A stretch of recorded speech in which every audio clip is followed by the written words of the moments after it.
This COVID is an evolving field.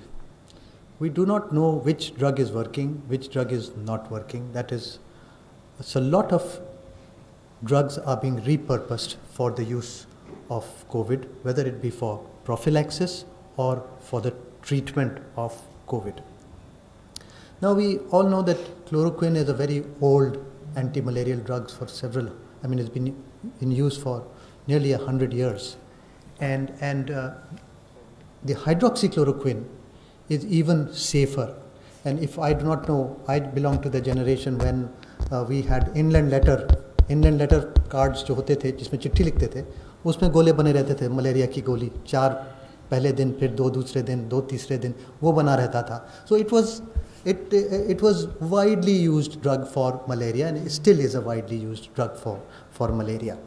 So now the biological plausibility was supporting that it is possibly an antiviral drug. Once we got the biological plausibility, and we also felt that we had conducted some in vitro studies in labs in the test tube, and there was data supporting that also. So in vitro studies were conducted in the past and published in several papers in Nature and other magazines that you know of, which showed that it has antiviral activity.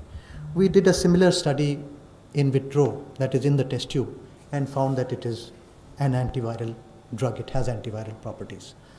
Now, it was very popular drug suddenly when the American government also started using it, and they got fast track approval or emergency use authorization for.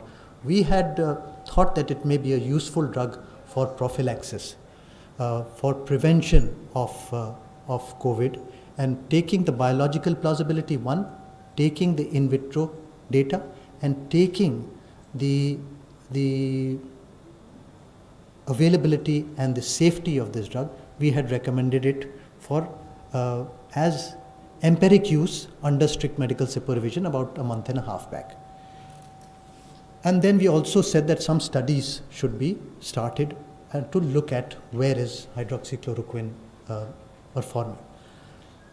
During these 6 weeks or 5.5 or 4.5, 5, 6 weeks, we got some data in India, and they were mainly observational studies. Some of them were case control studies, which and some of us were observational studies in different cohorts, which were done at AIMS, was done at ICMR, the case control study, and also in 3 public hospitals within Delhi. And now it was very difficult to do a randomized trial of something which we say may benefit. So randomized trial was not possible.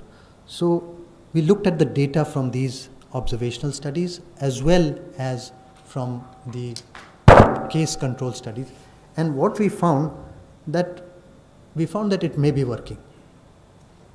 So therefore, and we also found that there were no major side effects except nausea, and that was from the Indian Pharmacopoeia Commission results of all the people that were being monitored for hydroxychloroquine.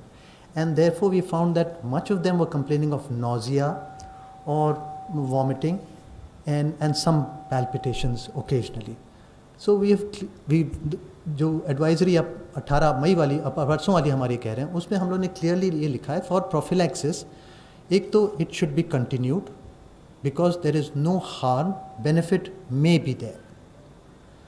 One point. The second point was important was that we found that the side effects, and we clearly advised that it should be taken with food.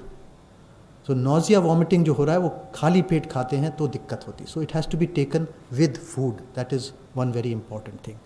The third point which we emphasized in this advisory was very clear that we need to do 1 ECG during the treatment of this prophylaxis. So we expanded the recommendation from healthcare workers to frontline workers who can use this drug, 2 tablets on day 1 and then 1 tablet after 7 days, every 7 days, 400 milligram, which is 2 tablets every 7 days for 8 weeks. And we can also continue it beyond it once we have one ECG available that it is safe. So this was the advisory which we have given. Based on looking at the risk benefit, we found that possibly it is more that we should not deny our frontline workers and healthcare workers who are going to be dealing with the patients of COVID and can get some treatment. At the same time, we also said that the use of PPE should be continued. Personal protective, उसमें हम लोग को बिल्कुल भी राहत नहीं है, मतलब that has to be continued. And the study which will be published very soon will also talk about how many were taking PPEs, how many were, what were the side effects, how many were beneficial, and that is how we'll talk about that.